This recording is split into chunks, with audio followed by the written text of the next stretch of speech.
যাক আলহামদুলিল্লাহ, খুব ভালো লাগছে। অনেক ধন্যবাদ। দিনে আমি চাচ্ছি আরিফুল আমাদেরকে আনন্দ মন মাঝি খবরদার। এবারে আমার ভাবনা চিন্তার বাইরে ছিল যে এতটাও আনন্দিত পাবো। মাইকেলের শেষ বিদায় ঘাট, এখান থেকে তার বন্ধু গৌরী দাসকে তিনি চিঠিতে লিখেছিলেন যে বন্ধু, অনেক কষ্ট এবং ঝামেলার মাধ্যমে আমাদের বিবাহটি সম্পন্ন হয়েছিল। আমাদের এই নৌকা ভ্রমণের এই সুন্দর মুহূর্তে ওয়েব ফাউন্ডেশনের ঝিকরগাছা ইউনিটের ট্রেনিং চলমান সময়ে আমাদের ট্রেনার ভাই আজকের এই বনভোজন এবং মাইকেল মধুসূদন দত্তের স্মৃতি বিজড়িত স্থান এ সম্পর্কে কিছু কথা বলবেন ভাই। যাক আলহামদুলিল্লাহ, খুব ভালো লাগছে এই নৌকা ভ্রমণ। আসলে বিষয়টা হচ্ছে যে মানুষের সবকিছু মনের ব্যাপার। কারণ আমি এখানে দেখেছি যে এই ঝিকরগাছা ইউনিটের যত মানে স্টাফ রয়েছে, এদের আন্তরিকতা, তাদের যত কার্যক্রম রয়েছে সবকিছু তার আন্তরিকতার সাথে মানে করে, এবং তার প্রতিচ্ছবি আজকের এই হঠাৎ করে একটা আয়োজন, বনভোজনের একটা যে আয়োজন মাইকেল মধুসূদন দত্তের যে প্লেসটাতে, তো সেক্ষেত্রে তাদের সাথে এসে নিজেকে খুব ভালো লাগছে। এবং যদি না আসতে পারতাম তাহলে বুঝতে পারতাম না যে আসলে এই ঝিকরগাছা ইউনিটের যারা দায়িত্ব মানে রয়েছে আর কি, তাদের মন মানসিকতাটা আসলে কতটা ভালো আর কি। তো যাই হোক, ধন্যবাদ তাদেরকে এত সুন্দর মানে আয়োজন করার জন্য, এবং আশা করি তাদের যেই মানসিক চলাফেরা, আমি মনে করি যে এই ইউনিট খুব ভালো করবে। ওই ফাউন্ডেশনের জন্য আমি মনে করি যে এটা একটা খুব ভালো একটা দিক। ধন্যবাদ ভাই, আপনাকে অনেক অনেক ধন্যবাদ সুন্দর সুন্দর কথা বলার জন্য আমাদের সম্পর্কে। এবারে এবারে এবারে আমাদের সামনে এই মাইকেল মধুসূদন দত্তের কপোতাক্ষ নদী নিয়ে কিছু কথা বলবেন আমাদের সম্মানিত এরিয়া ম্যানেজার ভাই। আমি ভাইকে কিছু বলার জন্য অনুরোধ করছি ভাই। ধন্যবাদ আরিফুলকে আমাদের এই বার্ষিক বনভোজন মাইকেল মধুসূদন দত্তের ইয়েতে আমরা যে এখন আছি, আমরা হচ্ছে নদী ভ্রমণে আমরা আছি। আসলে ভ্রমণটা মানাচ্ছে না, যেন একেবারে নীরবতা লাগছে এখানে। আসলে সবাই কেন মর্মাহত মতো লাগছে এখানে, বুঝি না। আজকে এই পিকনিক মানে আনন্দ, এই আনন্দ দিনে আমি চাচ্ছি আরিফুল আমাদেরকে আনন্দ দেবে, আমরা সেই প্রত্যাশা করছি। আরিফুল ভাইকে অনেক অনেক ধন্যবাদ। নৌকা ভ্রমণ অর্থাৎ নৌকা বিলাস, এটা একটা সুন্দর মুহূর্ত। সেই মুহূর্তে আমি এক কলি গেয়ে শোনানোর জন্য চেষ্টা করছি, ভাই যেহেতু বলেছে। তো আমি দুই কলি গান শোনাতে চাই আপনাদের। মন মাঝি খবরদার, আমার তোরি যেন ভেড়ে না, আমার নৌকা যেন ডুবে না, মন মাঝি খবরদার। ধন্যবাদ। এ পর্যায়ে এই আজকের নৌকা ভ্রমণ সম্পর্কে আমাদের ঝিকরগাছা ইউনিটের সম্মানিত ম্যানেজার ভাই কিছু কথা রাখবেন। আমি মাইক্রোফোনটা একটু ভাইয়ের কাছে পাস করে দেওয়ার জন্য অনুরোধ করছি, প্লিজ। জাতির উদ্দেশ্যে কিছু বলেন। ধন্যবাদ ধন্যবাদ ভাইকে, এরিয়া ভাই সহ আমাদের ট্রেনার ভাই এবং আমার সহকর্মী বিন্দু সকলকে ধন্যবাদ। আসলে বলার বলতে, আমরা যে উদ্দেশ্যে এবং যে কারণ ব্যতীত আমরা এখানে এসেছি, আজকে জায়গাটা না আসলে আসলে আমাদের বোঝার কোনো কিছু বাকি থাকতো না। কিন্তু আমরা আসলে এখানে এসেই বুঝতে পেরেছি যে এত সুন্দর একটা জায়গা, এই জায়গাটা আসলে না আসলে, এবং এই আমাদের যে নৌকা ভ্রমণ, এই ভ্রমণটা আমাদের মনে প্রাণে এবং আমাদের ফ্যামিলি পরিজন সবাইকে নিয়ে আমরা এসেছি, যেটার জন্য আমরা আসলে উৎফুল্ল। বেশি উৎফুল্ল তো আমাদের সাথে আমাদের সিনিয়র ভাইরা আছেন, এবং আমরা সকলেই এই উত্তর আমরা যে বনভোজনের সাফল্যটা লাস্ট এবং শেষ সব মিলে, শুরু এবং শেষ, এই ভালোটা যেন রয়ে যেতে পারে, এটা যেন থাকে, এই জন্য আসলে সবাই সহযোগিতা, এবং আমরা সবাই সকলকে সহযোগিতা করো। ধন্যবাদ আরিফকে। মনে হচ্ছে যে ফুলসরাত কিছু বলবে, কিন্তু বলার ইয়ে পাচ্ছে না। আমি চাচ্ছি যে ফুলসরাত এক লাইন বলেন। আমি ক্যামেরার সামনে আসবো না ভাই, না না না না, আপনি ক্যামেরা বাদে বলেন। তাহলে বলে কি লাভ ভাই?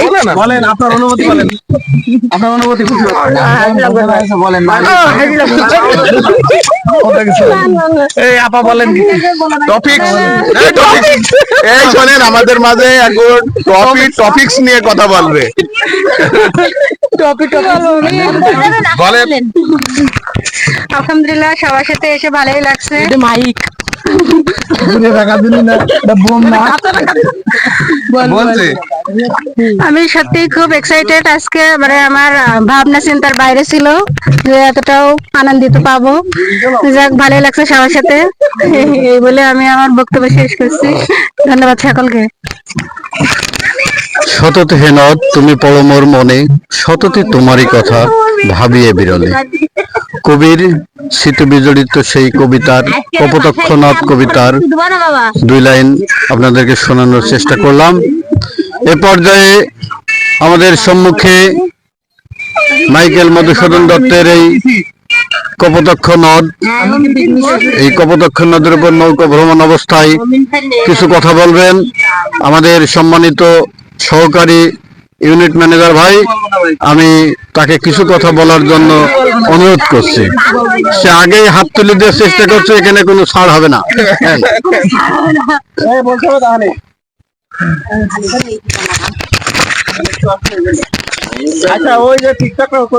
শুভেচ্ছা সকলকে এবং ওই ফাউন্ডেশনকে আজকের এই দিনটাকে পিকনিক আয়োজন করার জন্য, ঠিকই আছে। এবং বিশেষ করে নৌকায় ওঠা, এখানে এই নৌকায় ওঠা আয়োজককে অসংখ্য ধন্যবাদ। এদিকে আছে আমাদের মাঝি ভাই, সে আমাদের 11 জন লোককে কষ্ট করে বয়ে নিয়ে চলছে। আমি মাঝি ভাইকে এই কষ্টের মধ্যে দুটো কথা এই মাইকেল মধুসূদন দত্তের কপোতক্ষ নদ সম্পর্কে বলার জন্য অনুরোধ করছি। কারণ এখানে অনেক ধরনের মানুষ ভ্রমণ করতে আসে, ঘুরতে আসে, তারা তাদেরকে সময় দেয় খুব কষ্ট পরিশ্রমের মাধ্যমে। তাই তাকে কিছু বলার জন্য বলছি। এই যে জায়গায় আছে, এটা আছে মাইকেলের শেষ বিদায় ঘাট। এখান থেকে মাইকেল এই ঘাটটা শেষ বিদায় ঘাট। এখান থেকে মাইকেল শেষ বিদায় চলে গিয়েছিল কলকাতায়। উনি খ্রিস্টান বিয়ে করাতে ওনার বাবা গ্রহণ করেনি বাড়িতে, সেখান থেকে সেখান থেকে চলে গেছিল কলকাতায়। 7 দিন ছিল, কিন্তু বাড়ি উঠতে পারেনি। না পারাতে পরে সে দুঃখে কষ্টে মানুষ হয়ে জীবনযাপন কাটাইছে।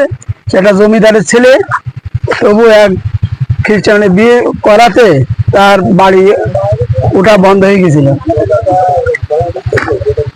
সেখান থেকে আমরা এখানে মাইকেলের নামে একটা 5টা নৌকা আমরা ভ্রমণ করি।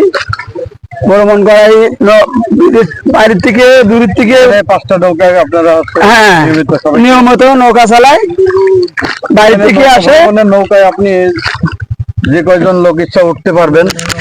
হচ্ছে মাত্র 200 টাকার বিনিময়ে। এটা নৌকা বাহা অনেক পরিশ্রমের কাজ, আমরা জানি, এবং আমি একদিন বই দেখেছি অনেক পরিশ্রমের কাজ। সেক্ষেত্রে এই মাঝি ভাইরা আমাদেরকে আনন্দ দেয়। ধন্যবাদ মাঝি ভাইকে। মাঝি ভাইয়ের কথার সুর ধরে যদি কিছু কথা বলতে হয়, মাইকেল মধুসূদন দত্তের কিছু স্মৃতি। মাইকেল মধুসূদন দত্তের মাদ্রাজে যখন পৌঁছায়, তখন তিনি বিবাহ বন্ধনে আবদ্ধ হয়। রেবেকা মার্টিভিস নামে একজন ইংরেজকে তিনি বিবাহ করেন। এই রেবেকা মার্টিনিজের সাথে তার 8 বছরের সংসার। 8 বছর তার 2টা পুত্র সন্তান এবং 2টা কন্যা সন্তানের জন্ম দেন তিনি। পরবর্তীতে তাদের ডিভোর্স হয়ে যায়। তার পরবর্তীতে তিনি হেনরিকে বিয়ে করেন, সোফিয়াকে বিয়ে করেন। সোফিয়ার সাথেই সারা জীবন তিনি পার করেন তার জীবন। প্রত্যেকটা মানুষের জীবনে কষ্ট, দুঃখ, দুর্দশা থাকে, তেমনি কবির জীবনেও ছিল। কারণ তিনি ইংরেজকে বিয়ে করার কারণে অনেক কষ্ট এবং দুঃখ নিয়ে জীবনযাপন করেন। তার বন্ধু গৌরী দাসকে তিনি চিঠিতে লিখেছিলেন যে বন্ধু, অনেক কষ্ট এবং ঝামেলার মাধ্যমে আমাদের বিবাহটি সম্পন্ন হয়েছিল। তাই আজকে আমরা সেই মাইকেল মধুসূদন দত্তের কপোতাক্ষ নদী ভ্রমণ করছি, অনেক ভালো লাগছে, অনেক এনজয় করছি আমরা। ধন্যবাদ সকলকে, ধন্যবাদ আপনাদের। আসসালামু আলাইকুম।